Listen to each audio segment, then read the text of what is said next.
शोभित नाम के दो भाई रहते थे। बड़ा भाई रोहित अपने छोटे भाई से बहुत जलन रखता था, क्योंकि शोभित पढ़ाई लिखाई में होशियार था और रोहित उसे परेशान करता था। वो अपने भाई से घर का सारा काम करवाता था और खुद एक भी काम नहीं करता था, बस जंगल से लकड़ियां लाने जाता था और उन्हें नगर में बेचता था। लेकिन उसका छोटा भाई बहुत दयालु था। एक दिन सुबह सुबह, रोहित भैया उठो, आज जंगल नहीं जाना क्या आपको? काम के लिए देर हो रही है। उठो भैया उठो। अरे सुबह सुबह क्यों सर पे चढ़े हो? सोने दो मुझे, जाकर अपना काम कर। मैं भी सोकर उठूंगा तब जाऊंगा, चल जाए यहाँ से। लेकिन भैया मुझे खाना बनाना है और लकड़ियाँ खत्म हो गई हैं। सोने भी नहीं देते। हाँ हाँ जा रहा हूँ। रोहित अंगड़ाई लेते हुए उठता है और कुल्हाड़ी उठाकर जंगल की तरफ निकलता है। भैया जल्दी आना। हाँ हाँ ठीक है ठीक है। रोहित जंगल में पहुंचकर रोज तो मैं यहीं से लकड़ियाँ लेकर जाता हूँ, आज थोड़ा आगे जाकर देखता हूँ। यही सोचकर वो आगे बढ़ गया और थोड़ी दूर चलने के बाद उसे एक बहुत सुंदर दिखने वाला पेड़ दिखाई दिया। अरे वाह, ये बहुत अच्छा पेड़ है। अगर मैंने इसे आज काट लिया तो 10-15 दिन के लिए आराम हो जाएगा। रोहित ने यही सोचकर जैसे ही पेड़ काटने के लिए कुल्हाड़ी उठाई, वैसे ही वो पेड़ बोला, रुको भाई रुको, मैं एक जादुई पेड़ हूँ, तुम मुझे मत काटो। अगर तुम मुझे नहीं काटोगे तो मैं अपने सोने का फल तुम्हें दे दूंगा। क्या? सोने के फल? ठीक है, तुम मुझे फल दो, मैं तुम्हें नहीं काटूंगा। जादुई पेड़ ने अपने सोने के फल रोहित को दे दिए। रोहित ने फल लिए और वहाँ से चला आया। अरे वाह, मेरी किस्मत, आज तो ऊपर वाले ने छप्पर फाड़ के दिया है। अब तो कोई काम नहीं करना पड़ेगा, बस किसी को इस जादुई पेड़ के बारे में खबर न लगे। अब इस फल को बाजार में बेच कर आता हूँ। बाजार में रोहित जौहरी की दुकान पर जाकर जौहरी से, अरे जौहरी जी, एक बहुत कीमती सामान बेचने आया हूँ, खरीदोगे क्या?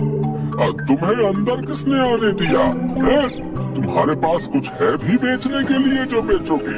रोहित फल निकालता है और जौहरी को दिखाता है।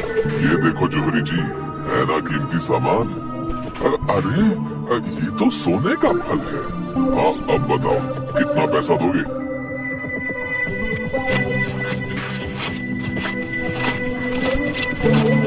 ये लो 15,000 और लाओ ये सोने का फल मुझे दे दो। रोहित जौहरी को वो फल देकर पैसे ले लेता है और घर आ जाता है।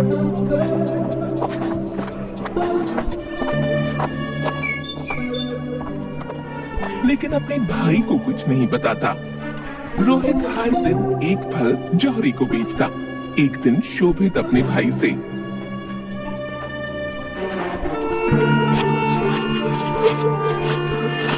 भैया मुझे कुछ पैसों की जरूरत है, स्कूल की फीस देनी है। क्या? पैसों की जरूरत? कोई पैसे नहीं है मेरे पास। मेरे पास का पैसों का पेड़ लगा हुआ है जो आ जाते हो पैसे मांगने। खुद काम करो और कमाओ। भैया अपनी फीस के लिए मांग रहा हूँ। आप तो हर रोज इतनी फिजूल खर्ची करते रहते हो। फिजूल खर्ची करता हूँ मैं? है? बहुत जुबान चलने लगी है तेरी, है? भाग यहाँ से, भाग। और इस तरह से रोहित शोभित की पिटाई करता है और उसे पैसे नहीं देता। एक दिन रोहित के सारे फल खत्म हो जाते हैं। अब तो सारे फल खत्म हो गए हैं, अब मैं क्या करूँगा? एक काम करता हूँ, मैं फिर से उस जादुई पेड़ के पास जाता हूँ। रोहित उस पेड़ के पास जाता है और उसे धमकाने लगता है।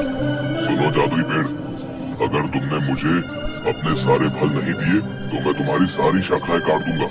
अरे मैंने तुम्हें अपने सारे सोने के फल दे दिए और तुम ऐसा कर रहे हो? नहीं, तुम ऐसा कैसे कर सकते हो? ठीक है, मैं नहीं काटूंगा। इसके बदले में दोगे मुझे अपने सारे फल? बताओ। रोहित की ये बात सुनकर जादुई पेड़ को गुस्सा आ गया और उसने अपने पेड़ से रोहित के ऊपर ढेर सारी सुइयों की बारिश कर दी।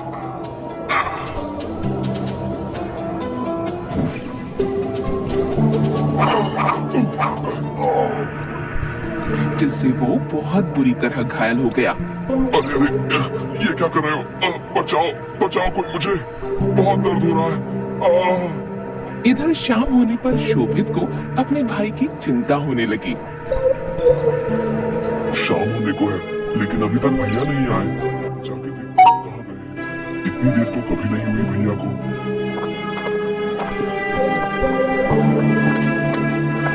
शोभित अपने भाई को ढूंढने के लिए जंगल की तरफ जाने लगता है,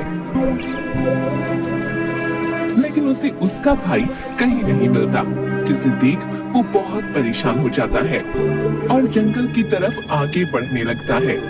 बहुत दूर चलने के बाद उसे एक आवाज, कोई बचाओ मुझे, सुनाई दी। लगता है उधर कोई है। शोभित उसी तरफ जाने लगा जहाँ से उसे आवाज आती है और जाकर देखता है कि उसका भाई घायल हालत में पड़ा है। अपने भाई की ऐसी हालत देख शोभित रोने लगता है और रोते रोते कहता है, भैया आप परेशान मत हो, मैं अभी आपके शरीर से ये सारी सुइयां निकाल देता हूँ। लेकिन ये सब हुआ कैसे? तुम मुझे क्यों बचाना चाहते हो? मैंने तो तुम्हें बहुत परेशान किया है। जाओ यहाँ से, मुझे मेरी लालच की वजह से ये सजा मिली है। नहीं भैया, मैं आपको ऐसे छोड़कर नहीं जाऊंगा। आप मुझे परेशान करते हो तो क्या हुआ, आप मेरे भाई हो और मैं आपको बहुत प्यार करता हूँ। लेकिन कुछ नहीं, आप शांत रहो। शोभित अपने भाई के शरीर से सारी सुइयां निकालता है।